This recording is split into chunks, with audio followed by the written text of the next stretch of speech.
En pacientes con antecedente traumático y con molestias y dolor de la rodilla posterior al trauma, vamos a tratar de buscar hallazgos relacionados con el mecanismo de trauma, y generalmente lo que más vamos a ver va a ser el edema de la médula ósea. Muchas veces es lo único que encontramos, el edema de médula ósea, que está relacionado con el área de afectación. En este caso lo relacionamos con áreas de contusión ósea. Cuando vemos el edema debemos ir a buscar si hay trazos irregulares para ver si hay fisuras, que la resonancia magnética es muy sensible para detectar las fisuras, mucho más sensible que cualquier otro método diagnóstico. O bien podemos llegar a ver ya las fracturas por los defectos de continuidad de la cortical ósea, que como ya hemos visto en otros videos es muy fácil verlo en la resonancia magnética. En este caso entonces vemos el edema de la médula ósea, y en la evaluación estructural vamos a ver que en el cóndilo, este es el cóndilo interno, y vamos a ver que el cóndilo externo muestra cambios estructurales relacionados, como pueden ver, con un defecto de continuidad de la cortical ósea. Pero aquí es muy importante que vean este hallazgo. Ven aquí como la superficie articular viene y vemos que hay un trazo muy pequeño, pero hay continuidad en algunas partes de la cortical ósea, y hacia la parte lateral vamos a ver que hay una discontinuidad, hay una pérdida de la continuidad en esta parte.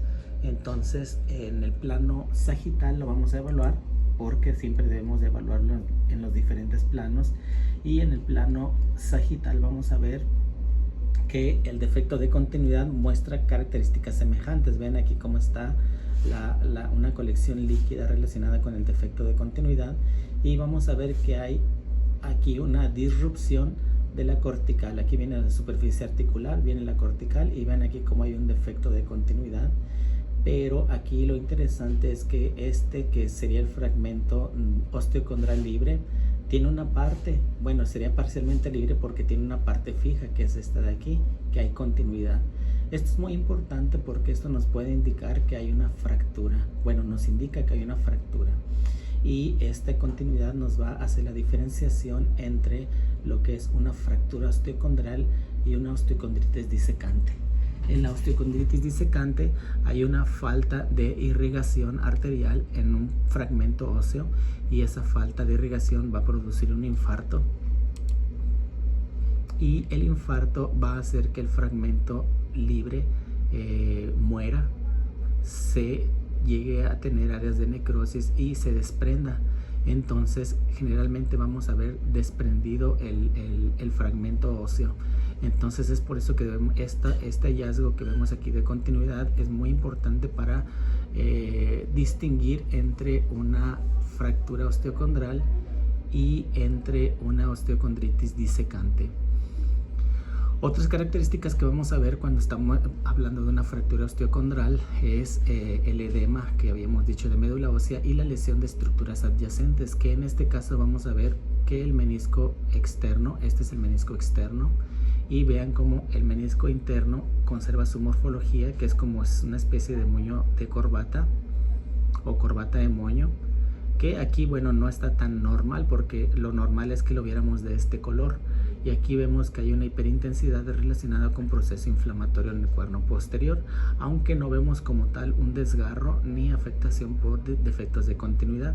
Pero lo que quiero que vean es la morfología y la evaluación que se ve del menisco interno. Entonces, viendo comparamos con el menisco externo y vean cómo está perdida la morfología que debíamos de encontrar, que es como una corbata de moño. Y vemos como los fragmentos que están aquí, que sería el cuerno anterior y el cuerno posterior, son irregulares y muestran defectos de continuidad. Aquí vemos un defecto de continuidad horizontal, y aquí vemos varios defectos de continuidad. En lo que sería la región del cuerpo, aquí en esta parte de aquí vamos a ver este trazo de aquí, que sería un desgarro oblicuo o vertical, y este trazo de aquí, que sería un desgarro horizontal. Entonces estamos viendo varios tipos de desgarro, de lesiones, de rupturas del menisco, lo que nos hace considerar una lesión multifragmentaria. En el plano coronal, esa lesión se relaciona con una extrusión lateral, es decir, hay un desplazamiento lateral del menisco, y esto en conjunto nos va a indicar que es una lesión compleja. Debemos de recordar que las lesiones meniscales se gradifican, y el grado 3, que es con el que correspondería, es el que se va a relacionar con defectos de continuidad. que en este caso entonces veríamos una lesión grado 3 o lesión compleja del menisco con una extrusión lateral. Entonces aquí también vamos a evaluar las otras estructuras de aquí, que si estamos hablando de la parte externa, entonces debemos ir a buscar el ligamento colateral peroneo, y aquí vemos el ligamento colateral peroneo, que vemos que no hay una afectación mayor, pero sí hay cambios inflamatorios en esta parte de aquí que correspondería con la inserción meniscocapsular, es decir, hay cambios inflamatorios en la inserción meniscocapsular. Y aquí vamos a ver el tendón popliteo, que vemos cómo discurre, cómo transcurre aquí, y vean cómo aquí hacia la unión miotendinosa vamos a ver cambios inflamatorios y vamos a ver una colección aquí en la unión miotendinosa. Esa colección relacionada con una formación quística la vamos a ver aquí en el plano axial. Aquí buscamos el tendón y aquí lo vemos. Ven, aquí está el tendón popliteo y esta de aquí es la colección que lo rodea, pero está entre las fibras musculares y el tendón. Eso nos indica que esa formación quística puede estar relacionada con un desgarro o ruptura parcial en la unión miotendinosa del tendón popliteo. Entonces aquí, como podemos ver, hay lesiones que nos van a indicar que hay una lesión de elementos laterales de la rodilla. Todo esto en conjunto nos va a indicar que hay una afectación del complejo posterolateral de la rodilla, que es muy importante diferenciar esa lesión del complejo posterolateral de la rodilla, porque todas estas estructuras que vimos que están lesionadas son las que se van a encargar de dar funcionalidad y estabilidad de la rodilla, y que si no se evalúan de forma adecuada y no se tratan de forma adecuada, a la larga van a dar alteraciones crónicas. Entonces es muy importante que distingamos las fracturas osteocondrales de las osteocondritis disecante, pero aquí hay algo que debemos de tomar en cuenta. Las osteocondritis disecantes pueden relacionarse con antecedentes de fracturas o por antecedente traumático, es decir, pudo haber una fractura osteocondral, y esa fractura a la larga se infarta y hace una osteocondritis disecante. Pero también la osteocondritis disecante se puede relacionar con otras patologías como infartos óseos o como procesos inflamatorios o procesos infecciosos, incluso procesos autoinmunes o procesos degenerativos, y no siempre por trauma. Entonces, cuando es por trauma es muy importante detectar si hay una fractura osteocondral y si hay viabilidad en el hueso. En este caso, la viabilidad se podría inferir por la unión o porque hay áreas de unión con el hueso, pero también lo podremos hacer con aplicación de medio de contraste para ver si hay captación de contraste y ver si hay viabilidad. Porque es importante distinguirlo también por el tratamiento. En el tratamiento, cuando las fracturas son mayores de 2 centímetros, el tratamiento indica o recomendado incluye la fijación por medio de tornillos del fragmento óseo libre. Y esa fijación se va a hacer y va a tener muy buen resultado para garantizar una funcionalidad mejor de lo que sería la rodilla. Entonces, es por eso que debemos de también medir los fragmentos óseos. Debemos de ver las características que tiene y distinguirlas para ver el tratamiento que se debe de realizar. Cuando hay una osteocondritis disecante, como la parte de hueso ya no tiene viabilidad, entonces lo que se indica es quitarla, entran y se quita, se limpia el área y se trata de se hacen procedimientos para tratar de regenerar la superficie articular para tratar de lograr la mejor funcionalidad que se pueda. Debemos de recordar que el menisco y el cartílago articular que están dañados aquí son muy importantes para la estabilidad, pero también para la protección de las superficies articulares, y son muy importantes para que en un futuro no exista afectación degenerativa, ya que si están dañados el proceso degenerativo puede llegar a ser muy rápido y puede llegar a ser muy importante y condicionar otras patologías.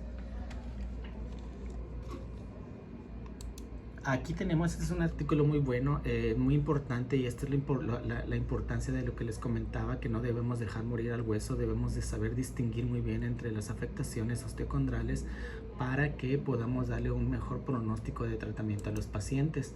Aquí están algunas diferencias, vean, estas son fracturas osteocondrales Y aquí lo que les decía es que generalmente van a estar relacionadas con edema de médula ósea, cambios inflamatorios de los tejidos adyacentes, lesiones de tejidos adyacentes.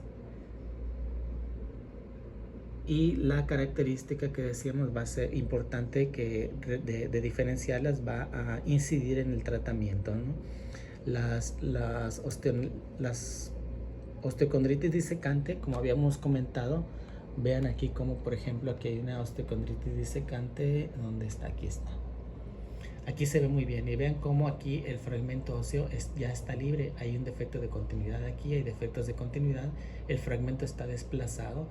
Vean la intensidad de señal que tiene la médula ósea aquí y la intensidad de señal que tiene esta médula ósea, que es diferente, que nos indican que esto ya sería una osteocondritis disecante, que ya hay una afectación ya crónica y que la afectación es diferente. Vean aquí cómo incluso el hueso puede llegar a degenerarse o producir una especie de atrofia del hueso, del fragmento libre, porque ya no está con vascularidad, ya no tiene viabilidad y lo que queda es la superficie articular afectada. Hay otras alteraciones como los infartos óseos, que eso se pueden dar en otro lado y también llevan algunas de las características que comentamos.